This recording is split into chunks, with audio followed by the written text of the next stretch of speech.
Not sure what happened there, but apologies. Um, when I talk to people working in climate, it sounds a lot right now that people are experiencing a different type of wildfire, although some people might say it's still an orange one that is ripping through the climate space and all over the place. We've got, because USAID provided technical support to set up renewable energy auctions and expand landscape conservation and enhance smallholder farmer resilience to drought and flooding all over the world. Our learning programs at Terra specifically have relied heavily on insights from NOAA scientists who we now know have been laid off. The next wave of investments in business and developers to accelerate renewable energy deployment and increase energy efficiency, specifically in the US, is now frozen in bank accounts in Citibank. And we have partners that we know that we work with who are scrubbing the words climate justice from their websites because they receive federal dollars. These are things that I think people are rightfully concerned about. And that's just the US, right? There's news right now about Canada reworking its carbon tax policy. The EU is rethinking some of its carbon accounting rules. There's a lot changing right now in the landscape. And yet, of course, climate change doesn't change. And so I want to share a few insights from the most recent kickoff talk that we give in our Learning for Action program by a climate scientist and IPCC author, Chip Fletcher, to just ground us in what's still going on here. So last year, the rate of CO2 accumulation in the atmosphere rose to 86% above the previous year, which was the fastest acceleration in recorded history. Now, there's a number of ways that we look into this information and think about it. I'm not going to go into it right here, but even within some of the considerations of what might be driving this, there's still a degree of uncertainty about why is this happening? And it's the concern exists still that we are seeing carbon dioxide emissions increase. And what are we heading toward? And what we know right now is that this blue line on this graph is sort of where we need to get to stay within 1.5 degrees Celsius. And Neil can be a great attester from that, given the name of his organization. And right now, with the policies that we do have in place, we're looking at a most likely range of about 3 degrees Celsius by 2100. Now, sometimes talking about Celsius can be confusing to people in the US. And so what I always like to remind people is that the human body is diagnosed with a fever when your temperature goes up by 0.7 degrees Celsius. And I always like to go kind of individual to macro in terms of how we think about our human systems and our planetary systems, right? So we're giving the planet a pretty intense, severe fever, one that really, if you get to 2.9 degrees Celsius increase, means hospitalization. Now, right now, the political atmosphere is very focused on immigration and local production. And so I'm going to speak to just those for a moment and not touch any of the incredibly important additional concerns, such as, the top 4 global risks in the 2025 World Economic Forum's Global Risk Report that talks about extreme weather events, biodiversity loss and ecosystem collapse, critical change to Earth systems, and natural resource shortages. These are big areas that are, of course, incredibly important. But I'm not going to go into all of those right now, just to be conscious of time and also to speak to sort of what are the conversations that are happening right now. So I started talking about fires in California. So let's go back there. Again, bringing some insights from Dr. Fletcher. This is temperatures last summer in the Central Valley of California, where 25% of the US agricultural production comes from. So we're talking about countries becoming more isolated, increasing prices on imports and things like that, which is going to make countries more reliant on their own production. And yet, looking at this area, you can see that this is a big change in what the environment is there right now. And we've been seeing these temperatures creep up. Of course, this agriculture production is supported by immigration, migrant labor. And so immigration issues are also present here. And now that we know that we've seen these daytime temperatures continue to go up to the point now where actually in this region, farming is becoming a night shift job as opposed to a day shift job. If these regions actually are even able to continue to produce effectively. If you're at all concerned by me providing any sort of US bias here, here's India last May. At Terra, many of our colleagues and fellows are based in the area, and they can attest to how the heat has changed their lifestyles as well. And you can see right here, the sort of peak temperatures were also reaching 125 degrees Fahrenheit there as well, and 52 degrees Celsius in May of last year. Now, for those concerned with energy prices, another thing that is in the parlance a lot, air conditioning in the US was the #1 demand of energy last year because of this rising heat. for the first time ever, and it wasn't AI as much as a lot of the news might like you to think about. And India as well has basically transitioned to being an air-conditioned country for the same reason. And in the 2050s, the S&P believes that the average electric utility is probably going to see 4.6 times higher costs than the average company across all industries due to this increase in extreme heat and water stress. So again, if you're even thinking about being concerned about energy prices and cost of living, this is something that climate change is also driving and going to impact quite significantly. And it's not just India. Remember, I said we were on track for 3 degrees warming. In a 3-degree world, scientists estimate that 19% of our land surface is expected to be too hot for human existence. And looking closely at this map, this shaded area is this area, the really black area is where the current land surface is considered too hot for human existence. And the shaded areas is what's expected at 2.7 degrees Celsius of warming. And it's important to take a moment and think, how many people live there? How many crops are grown there? What essential ecosystems are in this region? How much oil comes from this region? If we think about immigration as a problem now, we're probably just getting started. And historians have a useful word for the social systems under these types of conditions, and they usually tend to be words like collapse or revolution. Now, okay, I'm going to stop sharing my screen for 1 second. That was pretty global. It might feel overwhelming to you as a person to even start to sort of take in some of this information, and that's only normal. And my point is that no person in a red hat is going to make the problem of climate change magically go away. I think it's really important to frame the climate challenge because it helps us reset our systems out of what I would call the strategic subliminal manipulation of our social media algorithms and reset it to put us in a position where we can start moving in a positive direction together to work on this. I'm going to be really honest with you. Climate work isn't easy. It can be heavy, and to feel so invested in the health of our planet. I would imagine a Wall Street analyst right now may say something like taking care of our planet is a sector that might be facing some headwinds. It can also feel great. It's a career of innovation, of transformation, of education, of stewardship, of empowerment, and of care. One that does pay enough for almost everybody that we know who's gone and worked in it, and one that future generations are really grateful for. One where everyone around you wants to see you succeed because we all need all of us to succeed. And you're not alone in wanting to do that. And again, I'm just going to share my screen one more time. Look at this research from last year. I'm going to read the abstract because it's showing how ready for a tipping point in climate action we all are.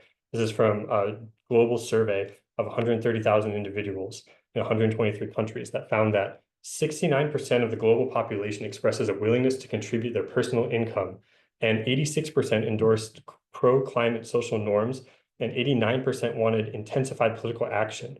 Countries facing heightened vulnerability to climate change showed a particularly high willingness to contribute. Despite these encouraging statistics, we document that the world is in a state of pluralistic ignorance, wherein individuals around the globe systemically underestimate the willingness of their fellow citizens to act. So that's what Climate Careers Work is here to do. It's what all of our great speakers and their organizations are here to do, which is to help you move a little bit further, a little bit more effectively toward doing the work. We're going to help you figure out where the work is, how to move toward doing it from where you are, no matter what skill set you're showing up to the table with. We need all of them, even if some may require a bit more creativity than others to find the perfect fit. We need people to fight the fire, we need people to contain the fire, and we need people ready to cultivate a new ecosystem once the fire stops burning. And remember, this isn't a climate jobs week, this is a climate careers week. A career is an accumulation of work with many different starting points. At Terra, we've helped thousands of people go on this journey, whether it starts with a new job, volunteering, starting a company, or advocating for climate action in your community or workplace. And all of our colleagues who are here are doing the same work. We call ourselves Terra.do, and there's a reason for the weird internet suffix. And it's not just a cheap domain price that we were going for. There's a lot to do, and we need many more people to get started.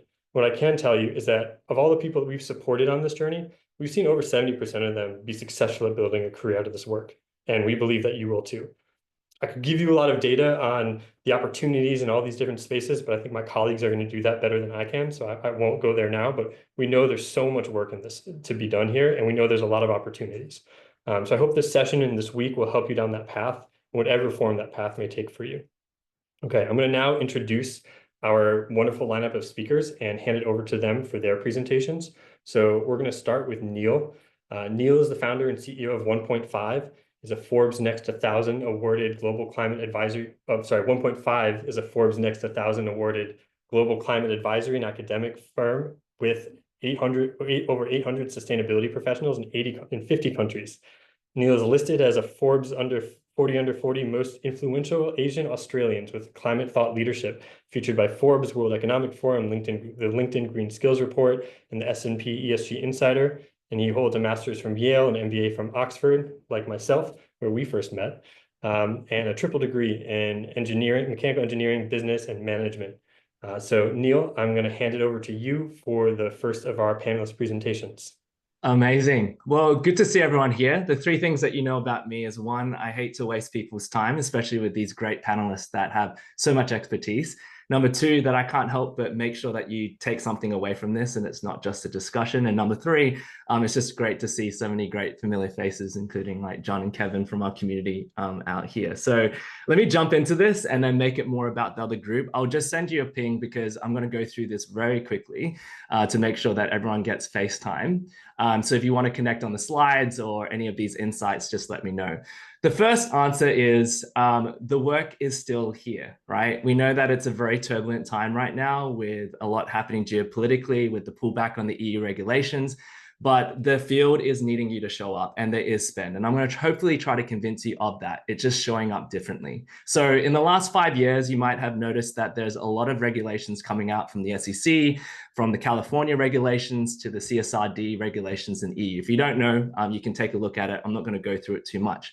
The problem with this year is that things have shifted. So we know the omnibus in the EU has shifted the number of companies down to 6,000 from 50,000 companies that needed to comply. We also know that the SEC is now basically canceling or putting at risk that whole thing. But California has held true to its regulations. But the interesting thing that you might not be on track on is the IFRS ISSB standard, which has now seen over 35 countries now adopt this interoperability of sustainability reporting, which is huge, because if this starts to get mandated, it's actually a net positive to the global movement. So this is somewhat of what is a driver of the must do, not the nice to do of climate, which is still a really important part that drives the climate workforce.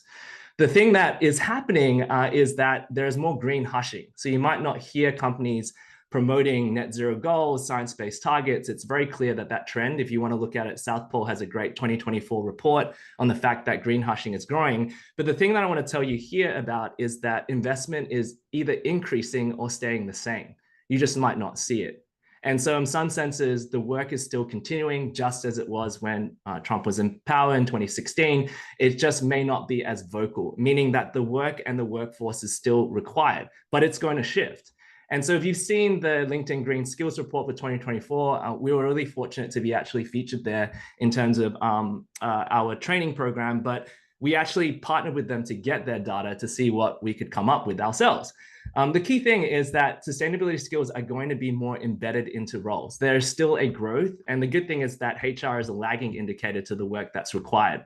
So yes, it's going to change, but it's going to grow over time. The biggest thing you should take away from this is that green skills are showing up in existing roles. So if you just look at this second statistic here, there are technology, information, media industry roles that are very stock standard, but are having green skills within their job description. So what does that mean for you? Quitting your job to try to find a climate titled role is probably okay, but not the only way that you can work on climate. In fact, just like digital marketing skills in 2010 was on the side, and now everyone's a digital marketer, we believe the same thing is going to happen from now into the future, and probably even more rapidly as we try to integrate sustainability and climate, not call it that, but build it as part of the business strategy. So you're going to see a lot of these shadow roles kind of come up that may not be apparent in climate, but are important. And the key thing I wanted to share is that we've had now over 900 alumni, and we're starting to learn about their pathway. So this is hopefully helpful for you. Yes, you get people who are trying to secure the sustainability specialist role. We've seen that it's the top 10, number 9 in the 25 fastest growing jobs in the US, according to LinkedIn. But there are some interesting other trends that might inspire your own career journey. For example, Jennifer here on the second, she actually used to be a JetBlue flight crew member. And now she's actually working for JetBlue's sustainability team. We're seeing more lateral moves within companies into their sustainability teams, given that the business skills and knowledge and experience are much harder to get than, say, some of these sustainability skills. We also saw Matt move from a cost engineer at Nike to a cost engineer in a clean energy firm. What does that mean for you? We're seeing functional domain skill shifts, using your skills like a marketer, your data modeling skills, and still using that function, but maybe working for a climate org. We've also seen others that are kind of stuck even in their climate roles, needing to upskill and even going into freelancing work.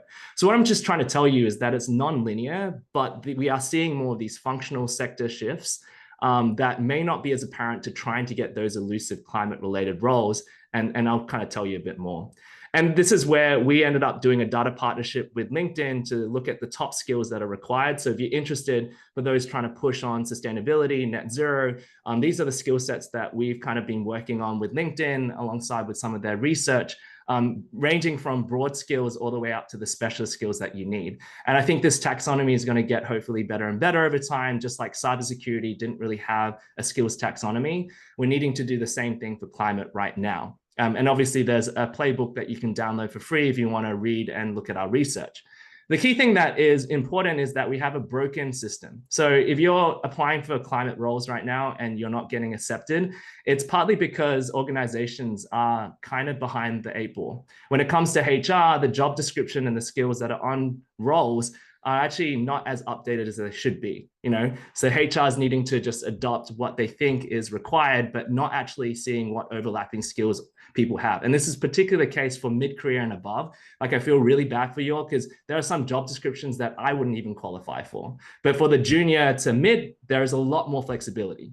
So what is needed? Well, organizations actually need to do a better job at identifying overlapping skills that you guys already have within climate, like your data modeling, your finance skills, things that are actually more important, or not more important, but harder to sort of train. And they also need to do a better job in upskilling on the right skills, where individuals on your side need to understand where are your overlapping skills that you already have, what alternate career pathways could you take, right, that are actually right for you, and how do you invest in the right skills that you need to basically bridge the gaps that you might have. And we saw this as an issue. This was from our research on the climate workforce playbook on our site, opf.degree/insights. We actually interviewed 60 people who recently either got a job in the last 2 years in climate. And the key thing that you're supposed to pull from here is that what they're getting hired for is not what they do. So they're getting hired because they have climate fundamental skills, but when they get the job, it's actually more important that they have data modeling and supply chain skills, which is a bit of a catch-22, because I assure you more people have supply chain management skills than they do have, say, climate change fundamentals. So this is just showing that there is still a bit of a lag, that you almost need to argue your skills to HR. But there are still like significant gaps that we're seeing on the specialized skills space. And even more so, soft skills is actually the new trend. You might notice that a lot of senior folk end up having to use change management, stakeholder management as their top route. And the last slide that I'll sort of share with you, and again, I'm going really quickly into this, is where are we moving? We are moving towards a field of embedded sustainability. Like, I've talked to this from Ephraim from LinkedIn, where basically skill sets in green will be distributed across organizations more and more. Like, that's the goal, is that no longer do we have to say, I'm the climate person, I'm the sustainability person, but it's like, hey, I am the head of procurement, right? But within that is embedded sustainability skills to help with scope 3 data collection, to decarbonization with supplier scorecards. It is only starting to happen, but we're already seeing it with a lot of organizations wanting to upskill their suppliers, to starting to trickle down those skill sets within. So no longer is it quit your job and just try to hit that climate job. Yes, if you are in that position, there are still roles for you, but it's almost thinking creatively to the trends that we're seeing with a future of embedded sustainability, is like, how can you show up with your career? So with that, very, very quick, but as Neil, I'm always a nerd in this space and happy to share more as we go, but don't want to take much time from the rest. Back to you, Seth. No, thank you so much, Neil.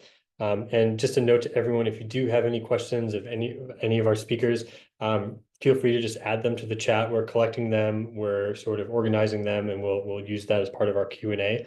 And also maybe you might get a really quick response from one of our presenters as well, because I've seen Eugene already jump into a few. Okay, our next speaker is Katie Kross. Katie is a sustainable business educator, a thought leader, and a careers expert. She's the managing director of the for Energy Development and Global Environment at Duke University's Fuqua School of Business, where she develops and leads educational and extracurricular programs for MBA students, including editorial leadership for the MBA Edge Knowledge Platform. She's also the author of a book called Profession and Purpose, a resource guide for MBA careers and sustainability. Katie, over to you. Great. Thank you all for being here. Let me get my slides going here. It's working. Okay, great. So really happy to see so many of you here. I'm going to echo some of the things that Neil and Seth have already mentioned, but let me just very briefly tell you about Climate Cap and where I sit.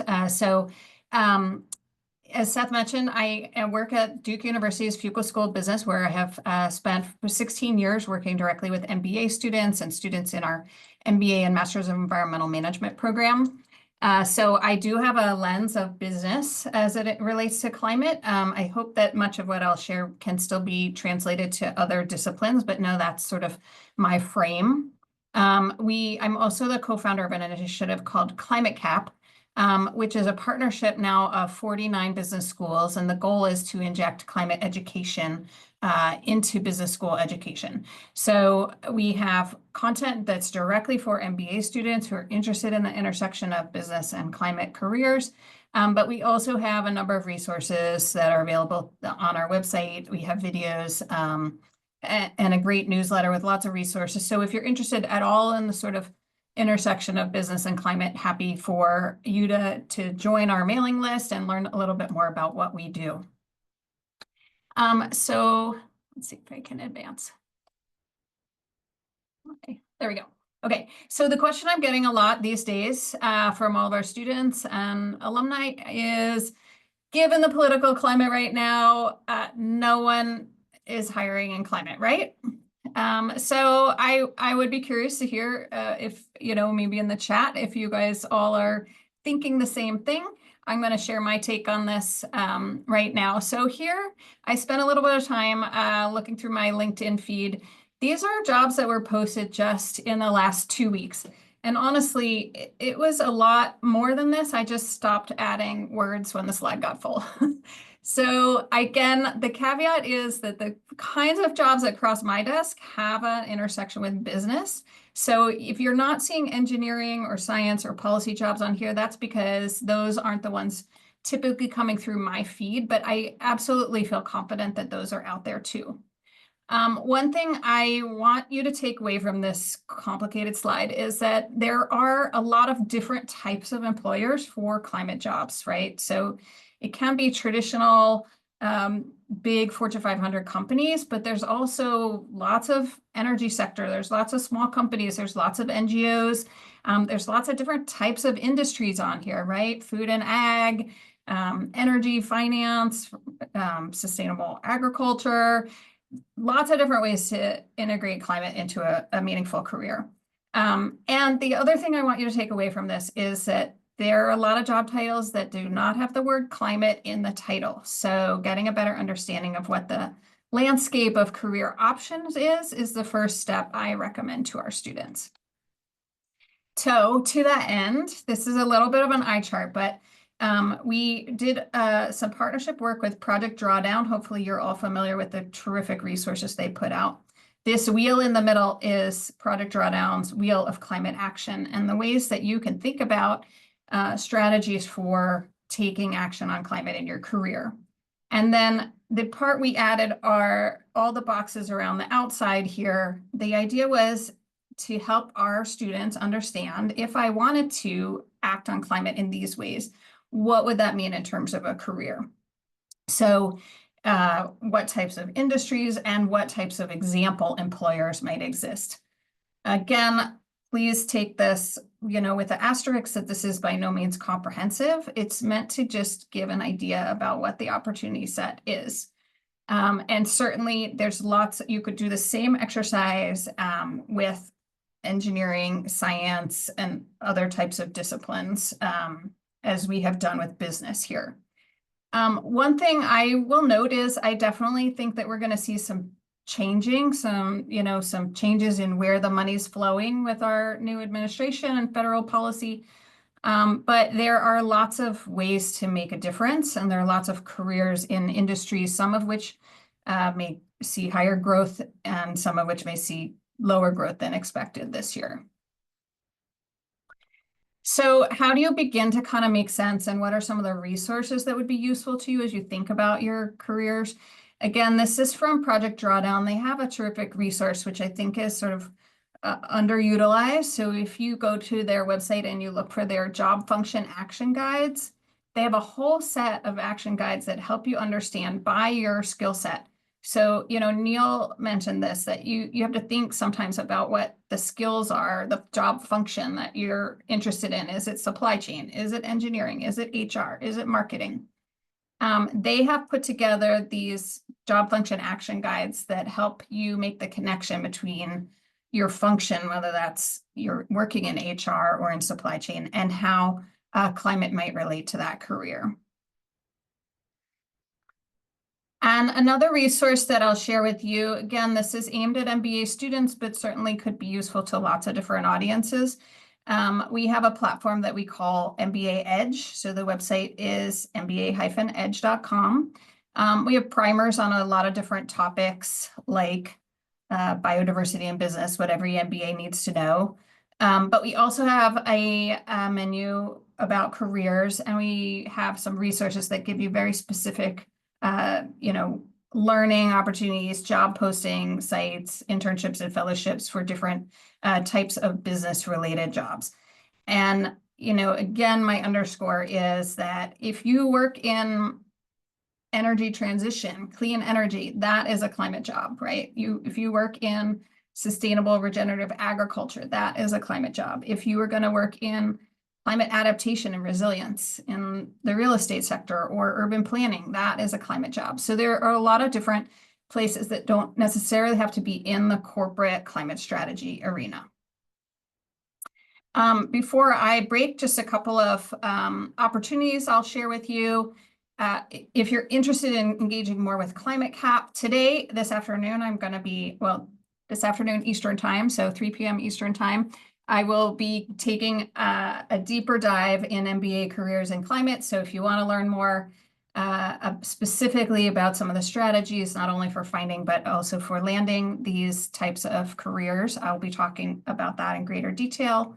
If you are a prospective MBA student or an incoming MBA student, we also are going to be having an event coming up in May about integrating climate into your MBA as a student. And then we have a couple of resources to join our LinkedIn group, our video recordings, and our newsletter. And happy for these slides to go out too. And I'll look forward to taking some questions when we get to that point. Thank you so much, Katie. Alisyn, I'm going to hand over to you now. Alisyn Malek is a change maker in mobility and automotive sectors. She's led EV product development, corporate venture, and innovation strategy at General Motors, and developed autonomous vehicle transportation solutions at an organization called May Mobility. She's the author of a book called Intersection: Reimagining Mobility Across Traditional Boundaries, and is currently supporting the Michigan startup and automotive ecosystems as both a mentor in residence at the University of Michigan and running the Changing Lanes program for the Office of Future Mobility and Electrification at the state of Michigan. Alisyn, over to you. Of course, I got to come off mute. Sorry about that. Really excited to be here today. I thought, we're moving forward. I really appreciate both Katie and Neil's presentations that talk about high-level strategy and climate and insights. I thought with that and the work that I do, which is a little bit more one-on-one and like in the entrepreneurship that I've had, I would talk about my career arc, because part of that has been finding those key kernels of capability and using that to propel me forward. So I thought, well, we'll now go from like what Seth talked about, the macro to the micro. My climate journey started, I was always passionate about the natural environment, but I actually had the opportunity as an engineering student to study abroad in Freiburg, Germany. And that at the time, and may still be, back in the early 2000s, was GM's solar capital. They had transit and bike lanes, and coming from Michigan in the US, we didn't have most of those things. And it really opened my eyes to the opportunity space, especially in the green energy sector. I graduated in 2008, which was not an awesome economic time to try to find a job. And I had the opportunity, missed out on an intern or on a job to go work on wind turbines. So I took a role working in electric vehicles. For me, it was like, okay, can I move the lever in some way? And so I actually worked at GM for almost a decade. I had the opportunity to be an engineer working on electric vehicles and in EV charging.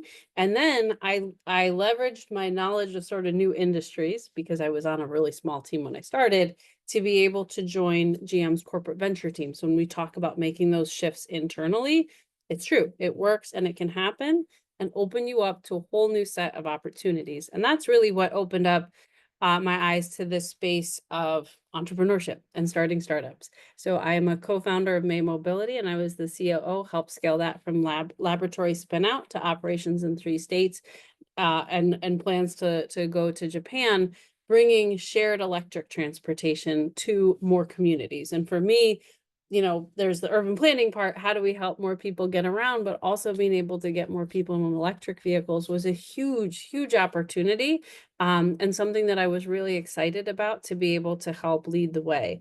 And that startup experience and starting to look not just at vehicle engineering, but actually full system deployment. I was working on policy for AV adoption, policy for community transportation and funding. When I left May Mobility, it actually opened me up to the opportunity to be able to go work in policy. So I worked for an NGO based out of Washington, D.C., focused on the intersection of transportation and energy policy. I knew the business space. I knew electric vehicles, autonomous vehicles, and this organization wanted to start up something to go global on, you know, new technology. And so I had to learn the policy space, and I said, I can learn that, but I can bring a lot of knowledge with me to be able to scale that. So that was the Coalition for Reimagined Mobility that's still doing a ton of great work. We put out a seminal paper on transportation of goods. So think cargo shipping and the opportunity for data sharing. So when we think about different skills and different opportunities to go in and move the needle in terms of climate impact, that was one that I never would have thought I would have been able to touch, but it was a great opportunity from a policy perspective.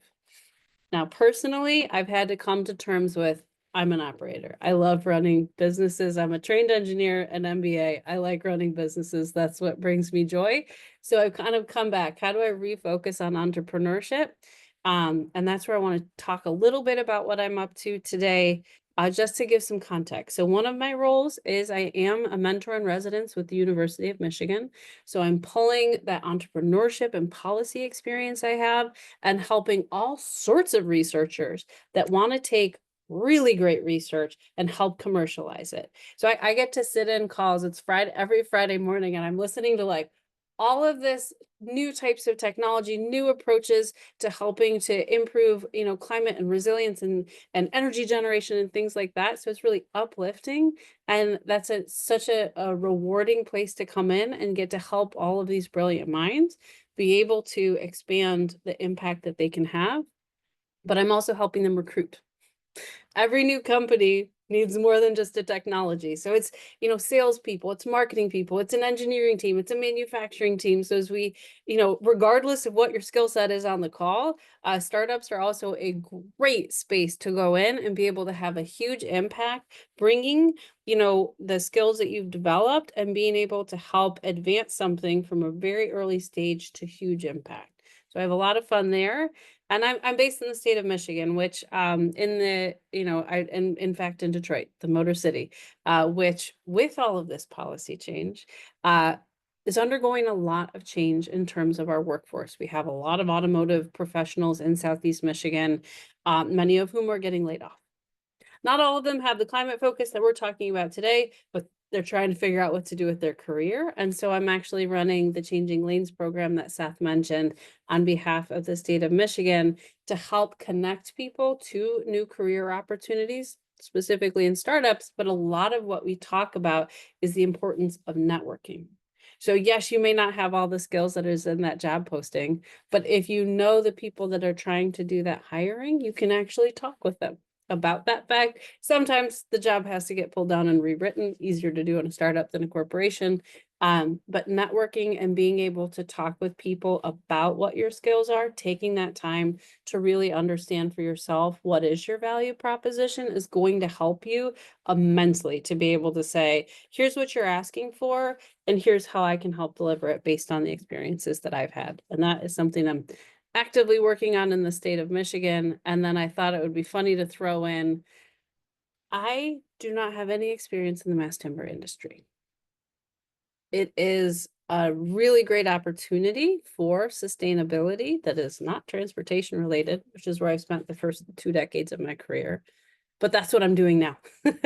So I'm working with another startup co-founder. We have deep expertise in robotics and being able to automate manufacturing lines from the work in automotive. And we thought, what industry could we actually redeploy to? In mass timber, there's a great opportunity in North America to be able to help in the fabrication space. But this is another great example where I understood sort of, I know how to deploy robots. I know how to start new companies. I know how to go find good market spaces to operate in, transitioning into a new space. And it's funny, even in this space, we actually are seeing acceleration in this time of a great uncertainty because there's housing issues. And so when you think about how the positions are going to be distributed further and deeper into different types of organizations, this is a great example. We have to solve housing. Even in the energy space, the storms aren't going away. So even if the policies change, the storms aren't going away. So utilities and energy companies are having to figure out how to make their systems more resilient. They can't necessarily call it climate and sustainability, but they have to get there. And that's where I think as we look into the built environment, there's huge opportunity. Things are going to slow down, I think, sadly, for electric vehicles for a little bit. But there's a lot of other spaces of opportunity. And I hope at least my story helped to see, mass pivots every couple of years is another way to be able to write your own story into a climate career. So thank you guys all for the time. Excited to answer any questions from my story or the work I'm doing in the Q&A. Thanks, Alisyn. And finally, we have Eugene. Eugene is the founder and executive director of Work on Climate, a nonprofit on a mission to remove workforce bottlenecks to climate progress equitably and justly. In his past life, he was a software engineer at Google. It seems like you might be the only one of us who doesn't have an MBA or work with MBAs as directly. So welcome, thank you. I think all people with MBAs have a little bit of a yeah, we don't want to be the only ones out in the world making solutions because we've got some programming we're all trying to deal with ourselves. He worked on big data, AI infrastructure, and he made the leap into climate in 2020, where we at Terra actually met Eugene at a very early stage of our organizational journey and discovering the climate workforce problem. Work on Climate has made its name building the world's largest community for professionals working in climate or wishing to enter the field with 32,000 plus members, and is building coalitions focused on solving specific climate workforce bottlenecks. Eugene, over to you. All right. Thank you for welcoming me, Seth. And thanks everyone for coming here. I'm honestly kind of feeling an adrenaline rush just being in a room with over 200 people who are on the same mission. I don't know, like imagine that you're in a big village together and every single person in this village is on the same mission with you. Like it really feels special to me. So thank you. And yeah, indeed, my background was in AI and big data and all of that, and had nothing to do with climate or workforce or nonprofits. And here I am running a climate workforce nonprofit. So anyways, I think I don't have any slides today. I want to just talk. And I won't be saying much or anything really about the state of the job market. I think that other people have said enough about that. I think Neil had fantastic insights, and as well as everyone else. I think I want to focus on the other ways in which professionals can create climate progress, because there's so many other ways, right? So I'm seeing a lot of people in chat are saying like, hey, I'm not finding a job. There is too many candidates. I'm not even getting interviews. And that can feel quite depressing. You may be like, whoa, if I can't find a climate job, I must be not a real climate person. But that could not be further from the truth, right? If this isn't working, which, the job market is what it is. So if this isn't working, well, that's cool. Do the other stuff then. You have other options as a professional. And as professionals, we have a lot, right? So when you're on a mission, you don't just pursue the opportunities kind of handed to you on a platter by the very system you're fighting to change. You look at everything you have and you see, how can I use everything that I have to further this mission? And as professionals, we have a lot. Yes, we have the marketable skills of our current job, but you also have the authority and the business power and the extended team of your current role, right? You have many other skills, like maybe you're a project manager in your primary job, but maybe you're also great at organizing events, at analyzing data, technical writing, at something else. You have your network. You know the right people in your industry, you know the right people at your company whom you can influence. You have many loose connections to other industries. You have the right people in your professional communities in which people like you congregate. You have, your LinkedIn followers, you have your friends. So you have your network, and that's a massive asset. So I'm going to talk about the ways in which you can leverage these assets in ways other than finding a climate job. I'll start by giving a couple of examples. So for example, my friend Kyler, an accountant and finance professional, he joined a company that had nothing to do with climate. It was a building inspection company, and while joining it, he convinced them to start a line of business focused in inspecting buildings for the possibility of retrofitting with energy efficiency equipment. So this opportunity was not there. He didn't find a climate job. He created a climate job for himself. Another example, Zoe, my friend Zoe and colleague, her background is in theater and comedy. She joined Google some time ago as a UX content strategist and ended up starting a community of employees at Google, which became the second largest employee community in the world focused on climate. And the community isn't just a community of people who are talking about it. It's a community whose sole purpose is helping Google start lines of business focused on climate solutions. And now, for example, Google X has over half of their projects that are focused on climate. Another example where it's not even skills being leveraged, but something else. My friend Breen, he connected me with someone incredible who just joined our board. So for him, this was an email. This was using his network to say, hey, please meet each other. For us, a really good board member that's as impactful as a six-figure donation. So massive impact on the work that we do.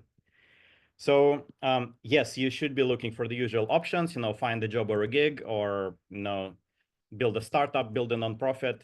The slightly less obvious option is use the power and authority of your existing role, right? For example, if you're a banker, work with your boss to start a green mortgage offering. If you're a journalist, tell the types of stories that are needed to create more climate progress. You can volunteer at nonprofits, you can volunteer at unincorporated projects. You can start your own project and you can gather a team. And that's something for which the only skill you need is being good with people and being inspiring and showing up. You can organize professionals in your network, right? You can start a climate community at your work. You can start a climate community within your alumni community. You can start a climate community within any of the professional communities for your role. You can join an existing community like this and come to its leader and say, hey, I want to help you lead. I want to help mobilize this community more effectively. And again, you don't need any climate skills. You don't need a climate job opening to exist in order to do this. And this is most likely going to even be more impactful than that. So for example, imagine you come to a professional conference in your industry and say, like, hey, can I help you find a few climate speakers to feature? Can I start a climate track? And this is not a pie in the sky kind of thing. This is literally how I started a climate track at an AI conference. I came to them and I was like, hey guys, there's actually a lot of climate AI work going on. Look at these companies, look at this investment report. And they're like, oh, interesting. Do you want to chair this track?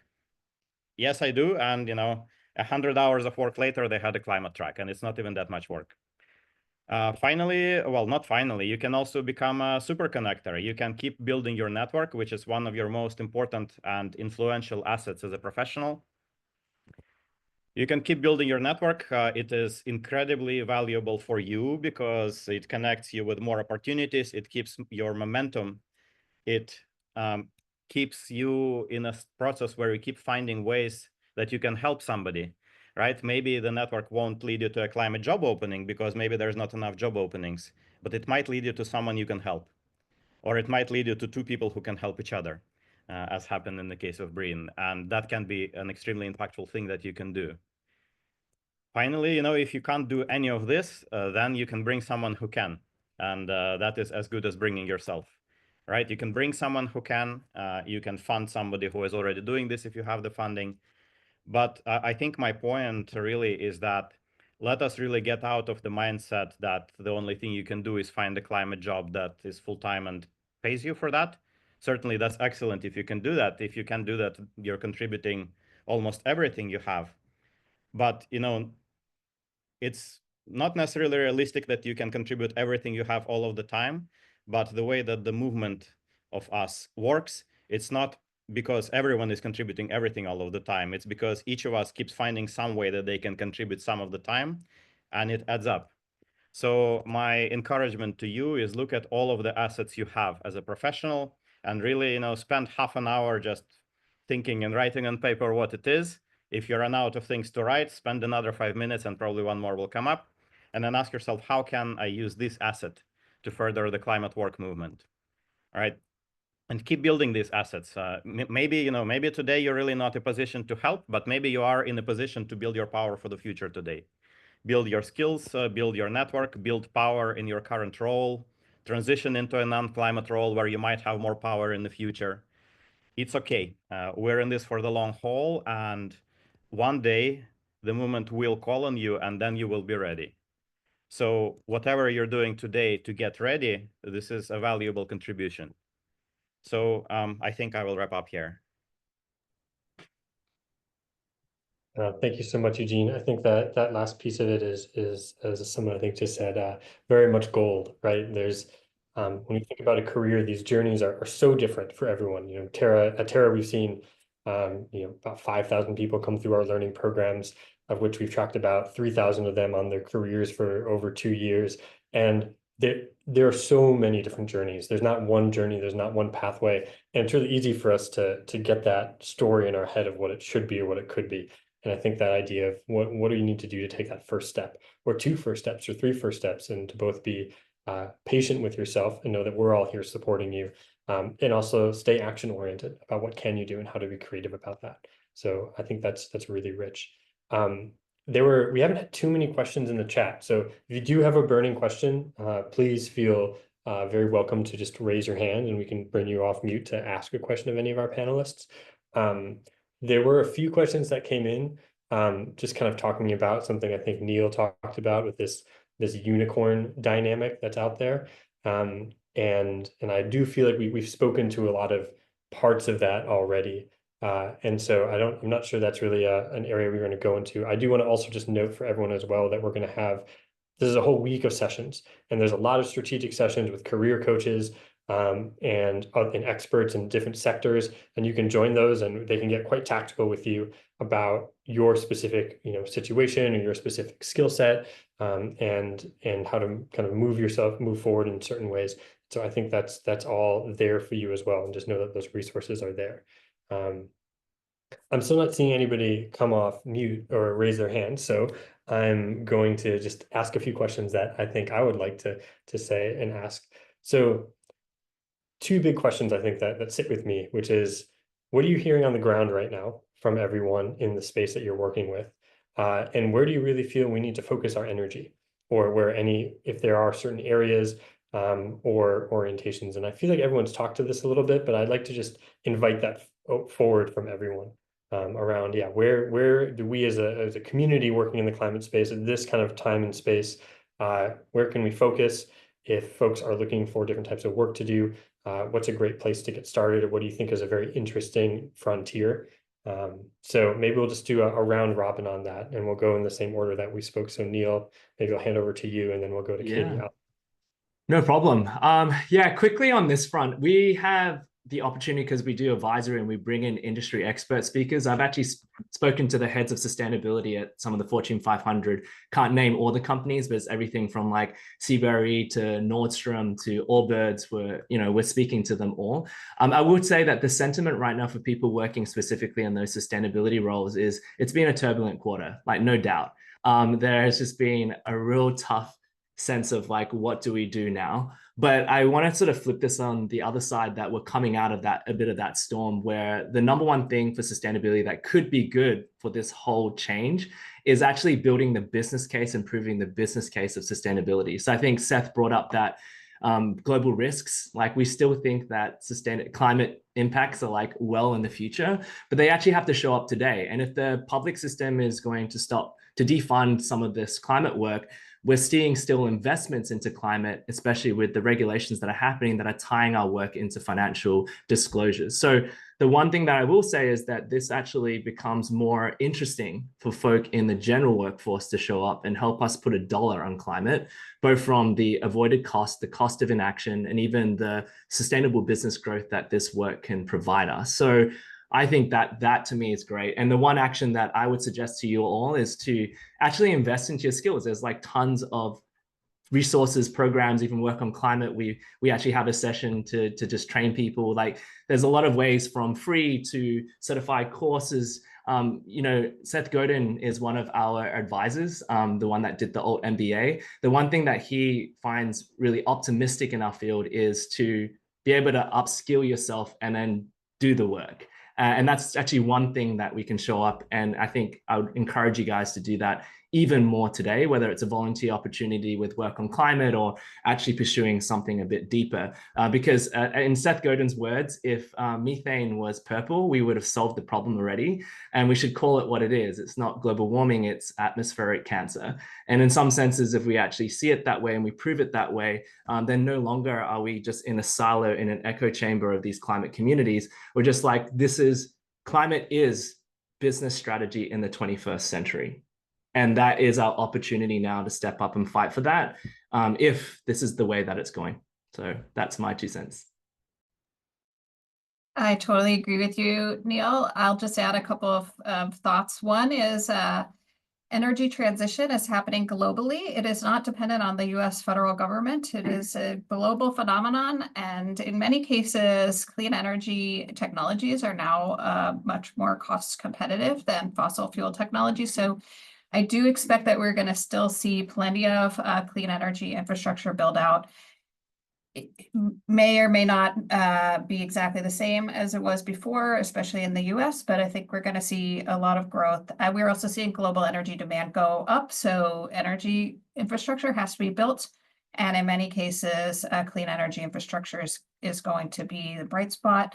I also, if you don't already listen to Open Circuit, Jigar Shah is always a bright spot, and he's very bullish on electric vehicles still being up to 50% of vehicle sales by 2030, I think it is. So it globally.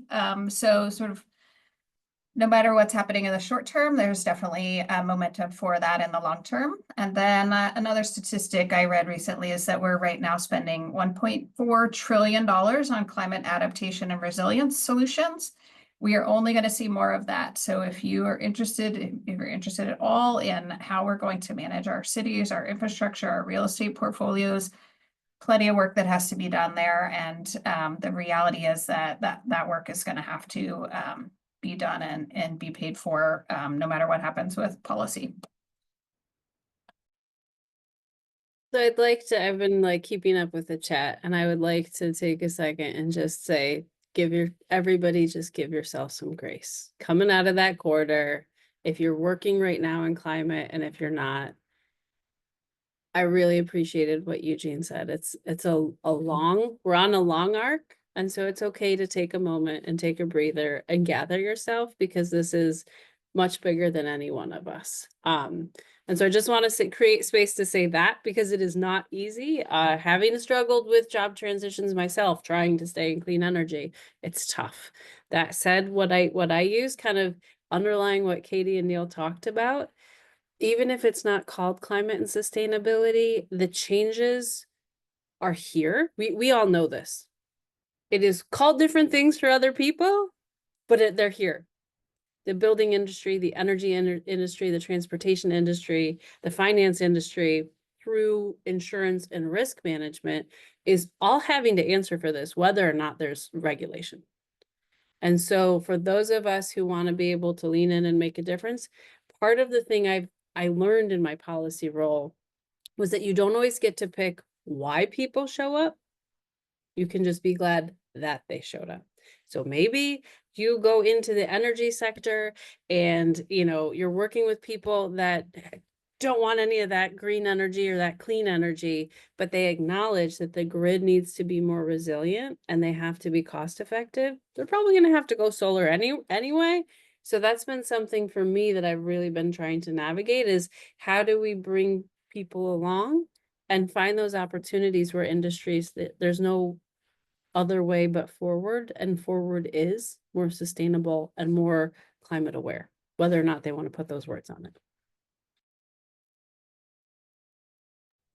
Yeah, thank you, Alisyn. So in terms of where do we need to focus our energy, I think my response is that we need to focus it in a large variety of different ways. So really, the reason our current system is breaking down is that it's not resilient enough. It has a single-minded way of pursuing its goals, which is, you know, getting paid for working 40 hours a week on something. If we only pursue one way of acting on climate in this way, that's not going to be good enough. We're going to stay within the current system. So I think what we need to do is we need to be showing up in a large variety of different ways, not just with our different skills, but with our mindsets with which we approach the problem. Somebody shows up with their skills, somebody shows up with their network, you know, somebody shows up with a song and dance, somebody shows up, you know, with a strongly worded statement, you know, anything. So as we show up in this large variety of different ways, together somehow these things will adapt to a diverse and resilient system that can actually outlast the current system that is breaking down. Thanks everyone for your insights. I know that we've gotten to the hour, so I've already seen kind of a first wave of drop-offs happen. And so I want to respect everyone's time and our panelists' time as well. I just wanted to I want to synthesize this a little bit with something that Felipe shared in the chat, because I thought it was just a really clear piece of offering, which was that he said, think about your values and what you can really do. Sometimes all you can do is join a group and support people being humane as a humane and caring person. It's a big thing nowadays. I mean, Alisyn was just talking about this grace, right? I think a lot of people, and probably a lot of people on this call, and a lot of people within our learning programs that we're running at Terra, are stressed out right now. I think it's hard to not see the shaking happening in a lot of our systems, and seeing how climate is continuing to accelerate its impacts, and not be very concerned. And so there's just an opportunity and a privilege in just doing that and being supportive of folks. And know that this is a supportive community in climate. We're all here to help. We're all here to support you. I think all of us run or work within communities that also support people who come through. And so we've all built these containers in our own ways, whether it's at a university with, you know, a number of universities, or in these kind of learning communities that is here to support you. And so please feel welcome to come into them if you haven't, to come closer into them. I promise you, you'll get a lot out of them. We know that many of the people that we speak with and who we see every day, it is enriching, and it does help folks move forward. And know that it works. You know, I always whenever I give a talk to our folks who come into our program, the first thing I tell them about the climate careers is, when we look at the data and the arc of people's journeys, it works. It may not be fun, it may be bumpy, it may have ups and downs, it may have starts and fits, but it works for almost everyone if you keep with it.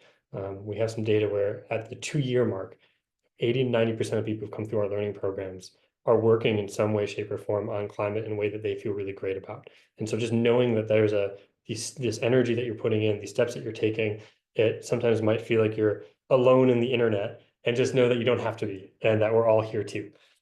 And so with that, I just want to thank our speakers. I know Eugene had to drop, but Alisyn, Katie, Neil, thank you for your insights. This recording will be available to everyone. Some folks here are also going to be giving more presentations later in the week or next week. So continue on with this week with us. We're here to all help you, and that's the goal of this, is to sort of reinvigorate you after the last 3 months. And so know that that's what we're all here to do, and you give us that energy as well. And so thank you for showing up and being inspired as well. So thanks everyone. Have a great rest of your day, however long that may be, wherever you are in the world, and take care.